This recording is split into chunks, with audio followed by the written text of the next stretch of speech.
Quemaron el uniforme de un joven marine y nadie quiso hacerse responsable.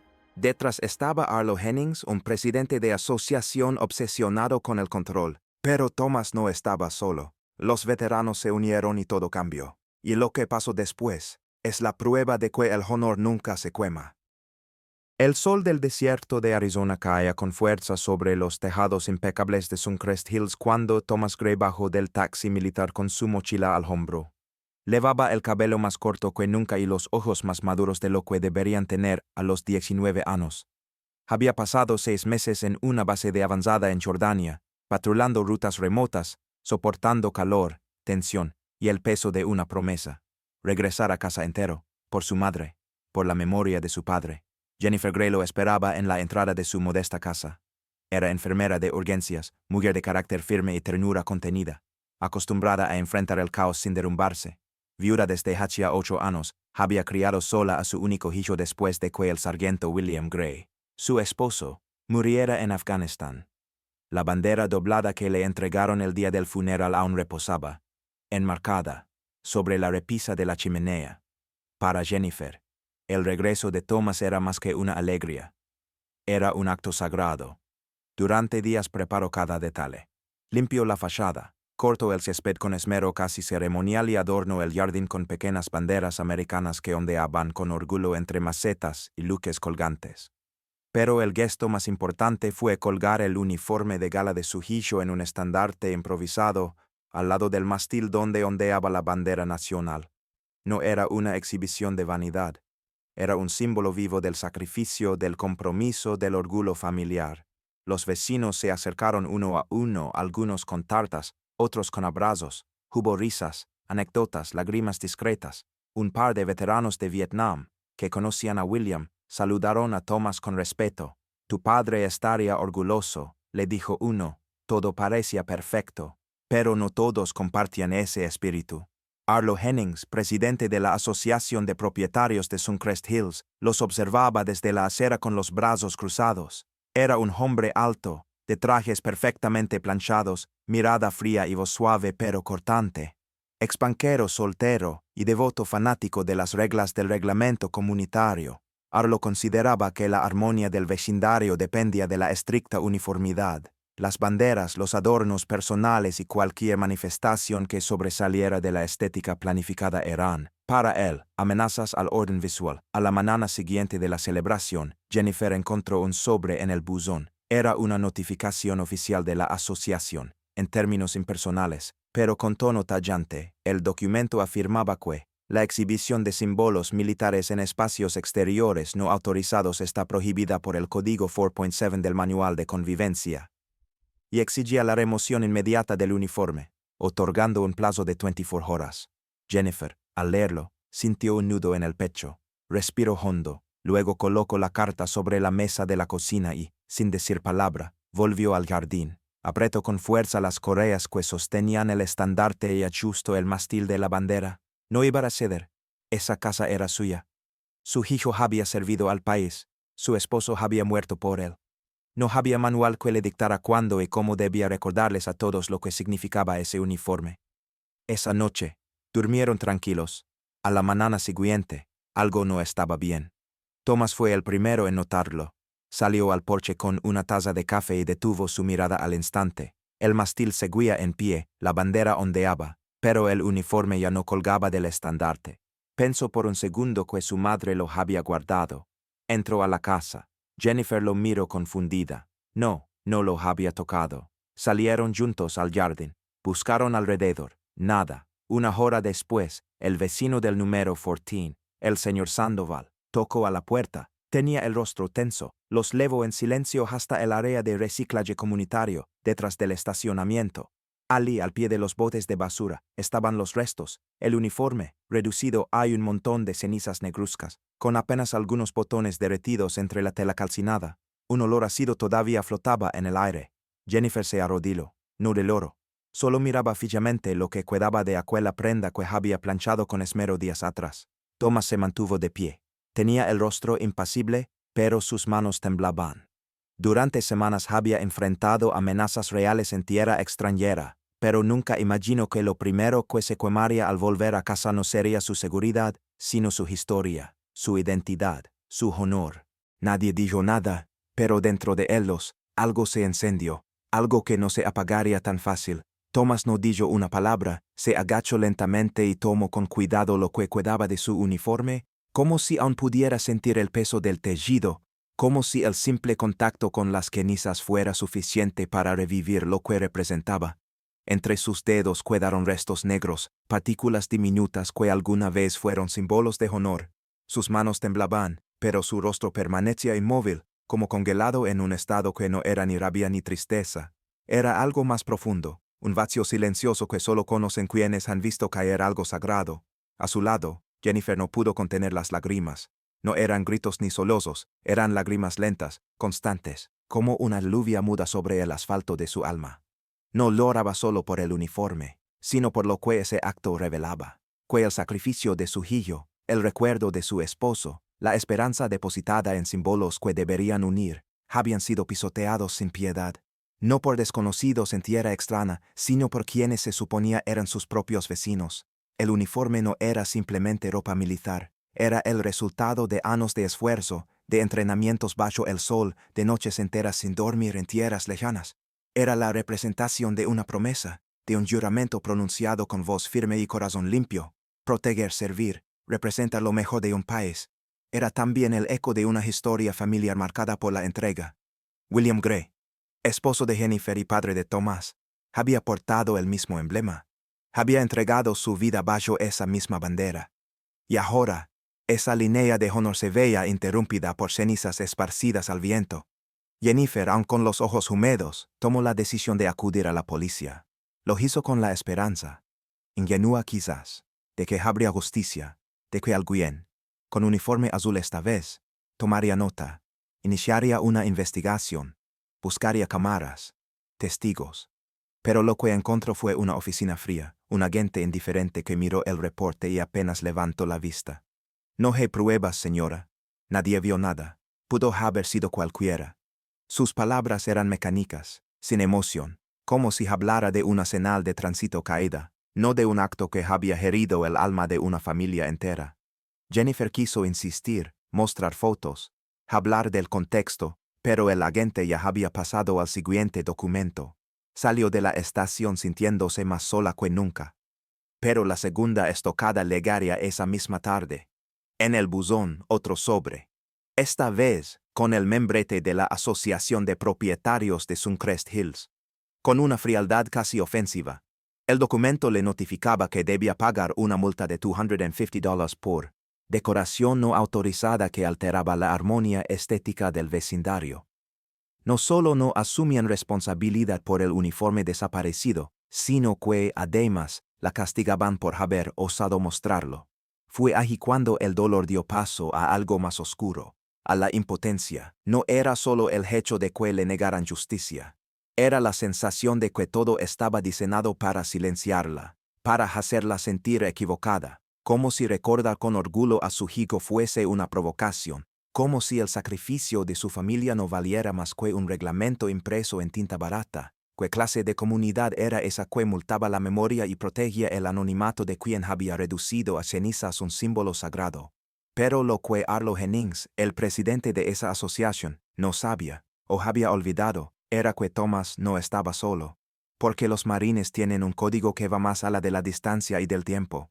Un principio grabado en sus huesos desde el primer día de entrenamiento. Nunca dejamos atrás a uno de los nuestros, y cuando uno de ellos es atacado, directa o simbólicamente, los demás escuchan, observan y actúan, en silencio, con respeto, pero con una determinación que nada ni nadie puede detener, mientras Jennifer rompía el sobre de la multa con manos aún temblorosas. Thomas se dirigía al garaje. Ali, entre herramientas viejas y recuerdos escolares, tenía su teléfono militar. Lo encendió, buscó entre contactos y comenzó a escribir. No pedía venganza, pedía presencia, unidad, memoria. Lo que estaba por venir no era una batalla, era una respuesta. Una que Arlo no vería llegar hasta que ya fuera imposible ignorarla, porque a veces, el verdadero ruido nace del silencio más profundo, y en ese silencio los que visten el uniforme, o lo han vestido, empiezan a marcar, no con armas, sino con verdad y con honor.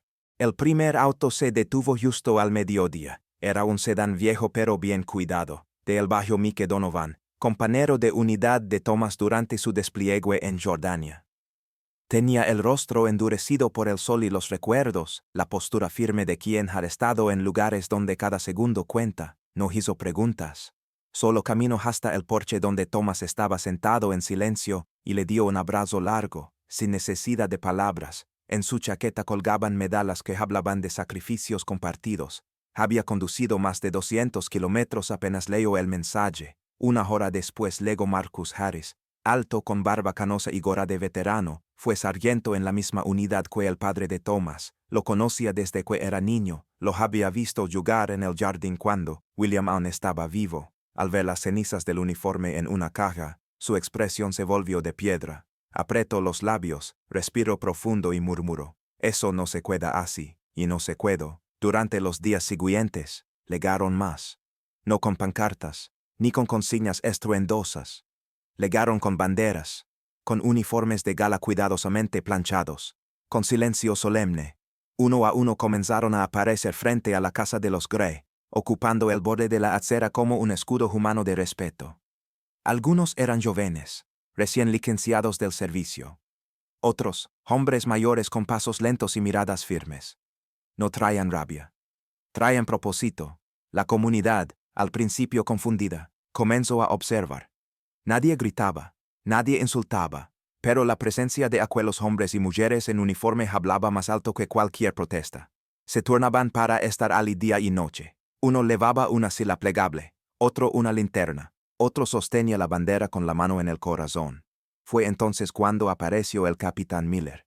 Nadie lo llamó así por rango militar, aunque lo había sido, sino porque, después del servicio, se convirtió en abogado y había representado durante años a veteranos en todo el estado. Tenía fama de hombre íntegro, de voz pausada pero firme, de esos que no buscan cámaras sino justicia. Al enterarse de lo ocurrido, se presentó en la puerta de Jennifer con una carpeta en la mano y una sola frase: «No va a estar sola». Jennifer, superada por la magnitud del apoyo, aceptó. Con la ayuda del capitán Miller, comenzaron a revisar documentos, revisar cámaras, recolectar testimonios. Fue una vecina quien, con discreción, entregó la grabación que lo cambió todo.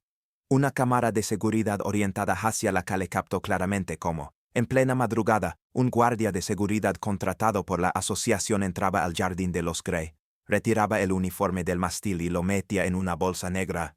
La grabación fue contundente. Pero más revelador fue descubrir que esa orden no había sido iniciativa del guardia. Un documento interno filtrado por un miembro disidente de la asociación confirmó que el propio Arlo Hennings había emitido la instrucción. Lo justificaba como una acción necesaria para mantener la estética y disciplina visual del vecindario. Esas palabras, frías y calculadas, se filtraron también. Y fue allí donde todo cambió. Las redes sociales comenzaron a arder. Al principio fue un par de publicaciones aisladas, una imagen del uniforme calcinado, una captura de pantalla de la carta de la asociación, un video corto de la vigilia en la calle. Pero luego el movimiento. Se organizó bajo dos etiquetas simples, directas, que encapsulaban todo lo que estaba en juego. Hash uniforme quemado y hash honor no se toca. En cuestión de horas, veteranos de todo el país comenzaron a compartir la historia. Se sumaron familias militares, ciudadanos comunes, incluso figuras públicas que exigían respuestas. La Casa de los Gray se convirtió en símbolo de resistencia digna, de memoria colectiva, de una línea que no debía cruzarse. Lo que comenzó como un acto injusto y cobarde, se transformó en un llamado nacional al respeto y a la unidad. Jennifer, que había sentido el frío de la soledad días antes, ahora no daba abasto para responder mensajes de apoyo. Medios locales y nacionales se acercaron, pero ella se mantenía firme, no buscaba fama, solo justicia, justicia para su hijo, justicia para la historia que se había querido borrar con fuego, y lo más poderoso fue que, a pesar de todo, nunca se habló de revancha. Los marines no vinieron a gritar ni a exigir con rabia, vinieron a estar, a recordar, a mostrarle a una comunidad y a un país entero que el honor no se quema, que la dignidad se defiende en pie y que, cuando uno cae, todos los demás se levantan por él. Las pruebas eran claras. La grabación nocturna mostraba al guardia de seguridad retirando el uniforme del jardín de los Grey con movimientos rápidos y precisos, como si supiera que estaba haciendo algo indebido. Lo metía en una bolsa negra, miraba alrededor y se marchaba sin dejar rastro. Minutos después, otra cámara lo captaba junto a los contenedores, arrollando el bulto con descuido. Lo que más impactó a quienes vieron el video fue la calma con la que actuaba, como si aquello formara parte de una rutina perfectamente planeada. El capitán Miller, con su experiencia legal y su voz serena, llevó el caso directamente a los tribunales. La demanda fue categórica: destrucción de propiedad con agravantes simbólicos, violación de derechos individuales dentro de propiedad privada y acto discriminatorio contra símbolos protegidos por la ley nacional. A diferencia de otros casos que se hunden en tecnicismos, esta vez no había espacio para dudas. Los documentos filtrados con la orden de Arlo Hennings, las grabaciones de seguridad, las declaraciones de testigos y el contexto social multiplicado en medios y redes construyeron un muro de evidencia que ni los mejores abogados corporativos pudieron derribar. El juicio no tardó en atraer atención nacional. El pequeño tribunal del condado se llenó hasta los pasillos. Periodistas, veteranos, vecinos y curiosos se reunían cada día frente al edificio para seguir el desarrollo del caso. Dentro, Jennifer se mantenía estoica, con la espalda recta y la mirada firme. Acompañada por Thomas, que vestía traje civil pero con la insignia de su unidad en el bolsillo. El momento del veredicto llegó tras 3 días de audiencias. El juez, un hombre de semblante sobrio, leyó el fallo con voz pausada. Declaraba a la asociación culpable de haber cometido una acción que, aunque dirigida a una prenda, constituía un agravio profundo hacia el derecho de expresión, la honra familiar y los valores patrióticos. Se imponía una multa de $50,000 a la Asociación de Propietarios de Suncrest Hills, además de la obligación de modificar sus reglamentos internos para garantizar la no repetición de actos similares. Pero lo más simbólico fue lo que vino después. Arlo Hennings, el presidente que había invocado reglas estéticas por encima de la dignidad humana, fue obligado por el propio consejo directivo a presentar su renuncia pública. Su nombre, hasta entonces sinónimo de poder en la comunidad, se convirtió en advertencia de lo que ocurre cuando la autoridad se ejerce sin humanidad. El cuerpo de marines, enterado de la situación a través de canales oficiales y del clamor social, tomó cartas en el asunto. Un equipo de restauración textil militar, especializado en la conservación de uniformes históricos, trabajó durante días en los restos chamuscados.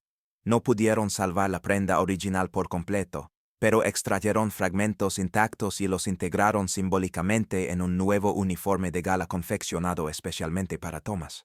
El acto de entrega fue organizado frente a la misma casa donde todo había comenzado. Aquella tarde, el vecindario entero se reunió en la calle. No había música ni discursos grandilocuentes, solo un escenario modesto, una bandera ondeando y el eco de pasos firmes sobre el asfalto. Veteranos de todas las edades formaron una fila de honor. Entre ellos, niños en silencio, padres con la mano sobre el pecho, vecinos que al principio habían guardado distancia pero que ahora querían ser parte de algo más grande que una disputa barrial. Thomas subió al pequeño estrado. Vestía camisa blanca y pantalón de vestir. A su lado, un oficial superior del cuerpo de marines sostenía una caja de madera barnizada. Con solemne lentitud, la abrió y extrajo el uniforme nuevo. Al entregárselo, dijo unas palabras simples pero cargadas de significado. Este uniforme es más que tela, es historia, es sacrificio, es unidad, y hoy vuelve a ti, para que siga contando lo que nunca debió ser olvidado. Thomas lo tomó con ambas manos. Se lo puso allí mismo, con ayuda de su madre, que intentaba no llorar pero no pudo evitar que una lágrima resbalara por su mejilla. Cuando él abotonó la chaqueta, ajustó el cuello y levantó el mentón. Hubo unos segundos de silencio total. Luego, como una ola que arrasa sin ruido, todo el vecindario se puso de pie y comenzó a aplaudir. Primero fueron unos pocos, después todos.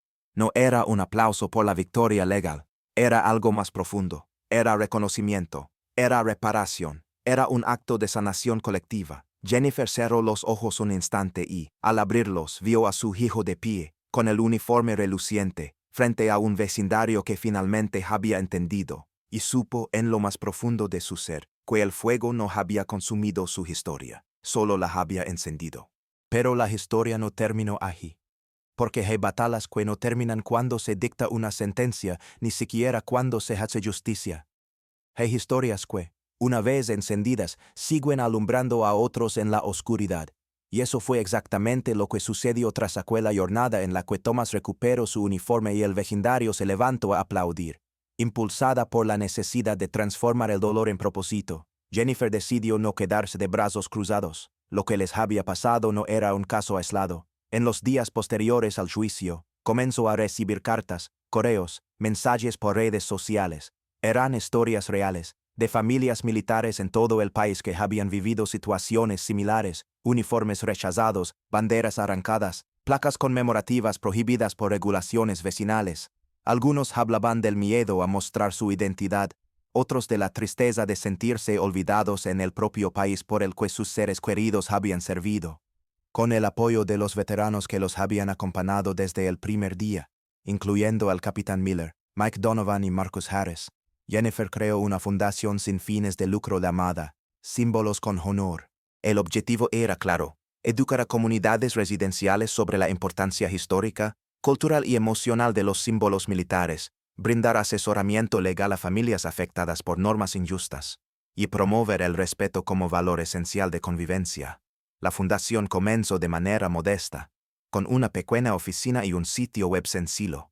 Pero en pocas semanas, recibió apoyo de organizaciones patrióticas, universidades y hasta algunos gobiernos locales. Se organizaron talleres, charlas escolares y encuentros comunitarios donde se explicaba, desde el respeto y la pedagogía, porque esos símbolos no son decoración, sino parte viva de la memoria colectiva de un país. Thomas fue nombrado representante honorario del programa, no por ser el centro del caso, sino porque su presencia silenciosa, su manera de portar el uniforme, su integridad, inspiraban a otros jóvenes a comprender que el servicio no termina cuando uno se quita las botas, que servir también puede ser tender la mano, dar testimonio, abrir espacios de diálogo.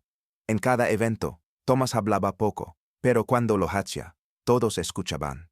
Y no era raro que al terminar su intervención, alguien del público se le acercara con una historia propia entre manos y lágrimas contenidas.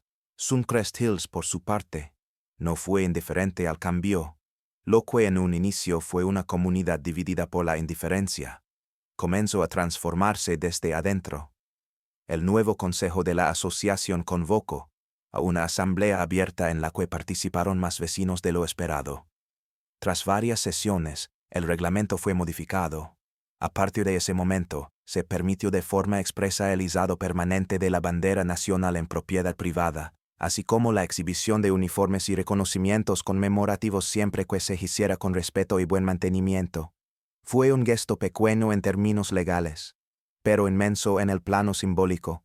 Más allá de las reglas, lo que realmente cambió fue el espíritu del vecindario. Familias que antes apenas se saludaban, ahora se reunían cada mes para compartir historias. Se organizaron vigilias en días patrióticos. Se creó un mural con los nombres de los residentes que habían servido en las Fuerzas Armadas, y cada 4 de julio, frente a la casa de los Gray, se colocaba un atril donde los niños del vecindario leían cartas dedicadas a quienes portaban el uniforme. Y lo más poderoso de todo fue lo que nadie había previsto: el despertar de muchas voces silenciadas por años. Decenas, luego cientos de familias militares comenzaron a contar sus experiencias. Algunas dolorosas, otras inspiradoras, todas unidas por un hilo invisible de dignidad. En redes sociales, bajo el mismo hashtag que inició la ola de apoyo, comenzaron a circular mensajes con fotos antiguas, cartas escritas desde el frente, medallas guardadas en cajones polvorientos. Por primera vez, se sentían escuchadas. Por primera vez, no eran solo nombres en una placa o rostros en un retrato. Eran historias vivas, necesarias, que tejían la memoria de una nación que no puede permitirse olvidar a quienes la han sostenido con coraje y compromiso. La historia de Thomas y Jennifer no fue una excepción. Fue un punto de partida, una chispa que, en lugar de consumir, encendió. Porque el verdadero triunfo no está solo en la justicia conseguida, sino en lo que nace después: conciencia, unión, respeto y una comunidad que decide mirar de frente y decir, con voz clara: el honor no se toca, se respeta, se defiende y se transmite. Después del juicio, después de las vigilias, Después de que la fundación echara raíces en todo el país, el nombre de Arlo Hennings simplemente desapareció del ojo público. No volvió a aparecer en reuniones comunitarias, ni en redes sociales, ni en entrevistas. Su oficina quedó vacía, su casa en venta. Algunos decían que se había mudado a otro estado, otros que se había retirado para siempre a una vida anónima, pero nadie lo sabía con certeza, y lo cierto era que pocos lo extrañaban. La figura que alguna vez dominó con reglas frías y autoridad inflexible había sido superada por una comunidad que ahora comprendía el valor humano por encima del reglamento. Sin embargo, lo que más sorprendió a muchos no fue su ausencia, sino la respuesta de Jennifer Grey. En una entrevista concedida a una cadena nacional, cuando le preguntaron si sentía rencor hacia el hombre que intentó borrar la historia de su hijo, ella respiró hondo, miró a la periodista a los ojos y dijo con calma: "El odio no cura el daño, solo lo prolonga". Sus palabras no fueron un acto de debilidad, sino de fortaleza. Jennifer sabía que perdonar no era justificar lo que pasó, ni borrar la injusticia, era negarse a dejar que esa injusticia tomara el control de su vida. Había visto de cerca lo que el rencor puede hacerle al corazón humano, en soldados rotos por el pasado, en familias desgarradas por la pérdida, y decidió que ella y su hijo merecían algo más que una herida eterna. Merecían paz. Mientras tanto, Thomas, tras varios meses participando en eventos de la fundación, retomó el camino que había elegido años atrás. Volvió al servicio con la frente en alto, con su uniforme nuevo y con una visión más amplia de lo que significaba ser un marine. Para muchos, servir a la nación significaba ir lejos, desplegarse en zonas de conflicto, estar al frente de situaciones límite. Pero para él, había una verdad que había aprendido en carne propia. A veces, defender el honor empieza en casa. Esa frase, que pronunció durante una ceremonia en su base antes de partir nuevamente, quedó grabada en quienes lo escucharon. No era una crítica ni una consigna política. Era una afirmación sencilla, nacida de la experiencia, de la realidad que muchos viven en silencio. Porque el uniforme, más allá del campo de batalla, representa valores que se ponen a prueba cada día, en el trato con los vecinos, en el respeto por la historia, en la manera en que una comunidad reconoce o ignora a quienes dan todo por ella. Thomas partió de nuevo, esta vez a una misión humanitaria en el Pacífico, con la mirada firme y el corazón en calma. Sabía que había más desafíos por venir, pero también sabía que no estaba solo. Llevaba consigo no solo entrenamiento y disciplina, sino también la certeza de que su historia, la de su familia y la de tantos otros, había servido para abrir una conversación que el país necesitaba tener. Jennifer, por su parte, volvió a su rutina de enfermera, pero ahora con una red de apoyo más fuerte que nunca. Seguía al frente de la fundación, escribía discursos, organizaba encuentros, ayudaba a otras madres a contar sus historias. Pero en la intimidad de su hogar, cada vez que pasaba frente a la repisa donde ahora descansaban, juntos, el uniforme restaurado de Thomas y la bandera doblada de William, sentía algo que antes parecía inalcanzable: serenidad. Porque entendió que el verdadero triunfo no solo está en ganar una causa, sino en la forma en que uno decide seguir viviendo después de haberla ganado. Y él había elegido vivir sin odio, con memoria, con propósito. Y así, entre silencios que curan y actos que inspiran, la historia de los Grey dejó de ser solo suya. Se convirtió en parte del alma de un país que de vez en cuando necesita recordar que el honor no solo se eleva en el pecho, también se defiende con el corazón. Hoy, en la entrada de Suncrest Hills, justo al lado del jardín comunitario, hay una placa de bronce montada sobre una piedra clara. No es grande ni ostentosa, pero nadie puede pasar sin detenerse a leerla. Las letras, grabadas con precisión, dicen: aquí se defendió el honor de un marine. Aquí el silencio se transformó en justicia. Esa frase no solo recuerda lo ocurrido, habla del poder de una comunidad que, enfrentada a la indiferencia, eligió despertar. La historia de Thomas no fue simplemente sobre un uniforme quemado. Fue sobre todo lo que ese uniforme representaba: valor, memoria, dignidad. Fue sobre una madre que no se rindió, sobre veteranos que se alzaron sin alzar la voz, y sobre una verdad profunda, que incluso una chispa de injusticia, si toca lo correcto, puede encender una llama que no se apaga, una que no destruye, sino que ilumina el camino de todo un país.